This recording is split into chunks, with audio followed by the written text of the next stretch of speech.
World War I locked Europe into a brutal stalemate.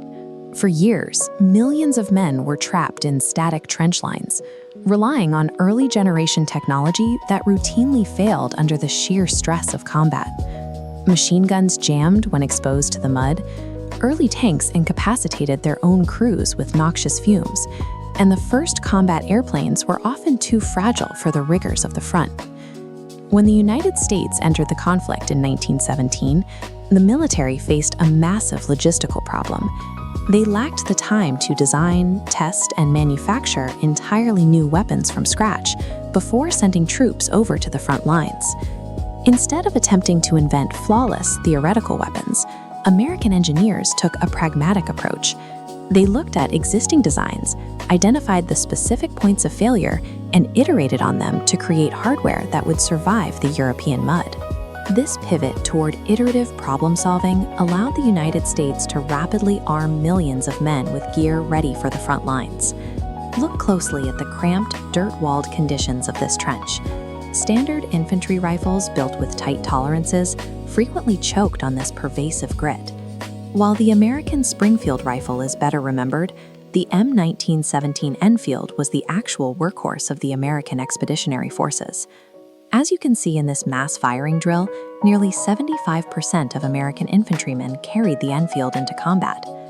This diagram shows the Enfield's exceptionally strong receiver. American factories were already building a similar rifle for Britain, so engineers modified the production lines to fire standard American .30-06 caliber ammunition.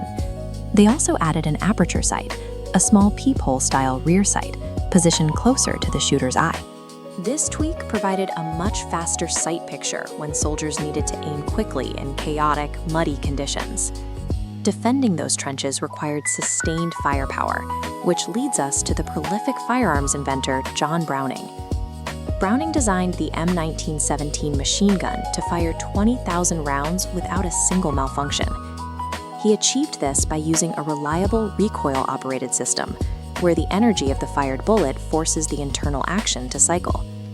He combined that mechanism with the heavy water jacket you see the crew operating here, preventing the barrel from melting during continuous fire.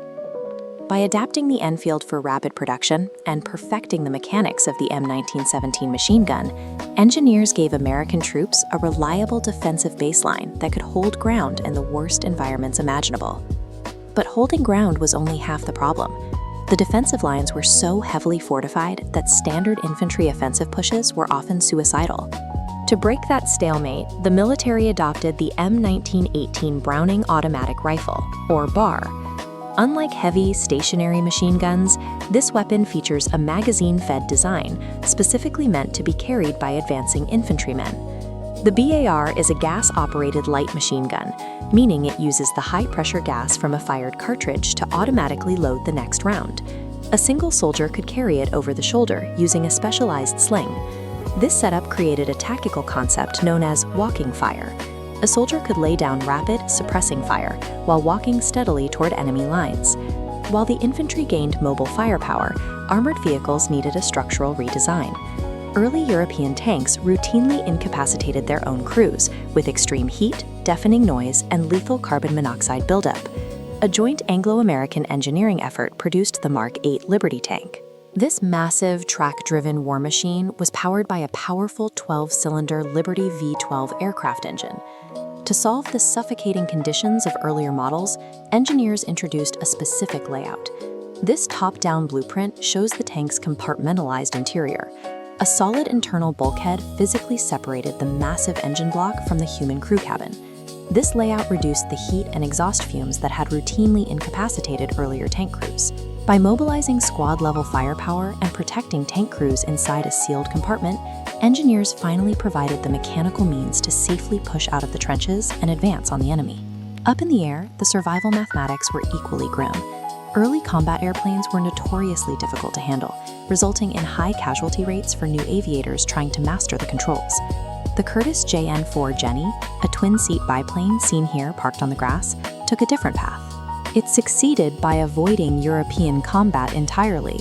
The Curtiss Aeroplane Company created the Jenny by combining the most stable features of their previous J and N models. The goal was to build a forgiving training aircraft rather than a frontline fighter. That design choice yielded massive results. The Jenny served as the primary trainer for an estimated 95% of all United States and Canadian pilots who flew during the war. By engineering an aircraft reliable enough to safely train thousands of recruits, Curtiss built the essential foundation of American military aviation training. After the armistice, these machines transitioned from the battlefield into the standard inventory of a peacetime military, where their baseline mechanism influenced design for decades. The mobile firepower of the BAR introduced the concept of the automatic rifleman. That specific role remains a core component of modern infantry fire teams today. Although the Mark 8 Liberty Tank arrived too late for major combat, its compartmentalized design became the standard for the newly formed United States Tank Corps, directly shaping early armored doctrine. John Browning's recoil mechanism in the M1917 proved so reliable that it became the baseline for U.S. machine gun design for over half a century. The thousands of surplus Curtiss Jennies fueled a post-war civilian aviation boom. Pilots bought them for early airmail services and the daring aerial stunt shows known as barnstorming, introducing flight to the broader public. The ultimate success of the American World War I arsenal was found in the steady, reliable refinement of mechanics that survived the thick mud, endured the blistering engine heat, and conquered the sky.